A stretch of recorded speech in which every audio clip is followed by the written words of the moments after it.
வரதராஜ பெருமாள் ஆலயத்தில் சேனை முதன்மையார் புறப்பாட்டுடன் வைகாசி பிரம்மோற்சவம் விமர்சையாக துவங்கியது.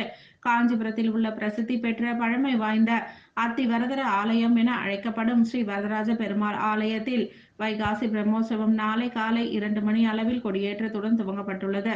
முன்னதாக பெருமாளின் முதன்மை சேனையாக விளங்கக்கூடிய சேனை முதன்மையார் வீதி உலா நடைபெற்றது.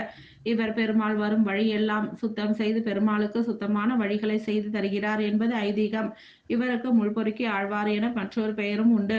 இந்த சேனை முதன்மையார் டி.கே. நம்பி தெரு, விளக்குழி பெருமாள் கோவில் தெரு, வள்ளல் பச்சையப்பன் தெரு, காமராஜர் சாலை, அன்னை இந்திரா காந்தி சாலை, கங்கை கொண்டான் மண்டபம், 4 ராஜ வீதிகள் வழியாக வீதி உலா வந்து பக்தர்களுக்கு காட்சியளித்தார்.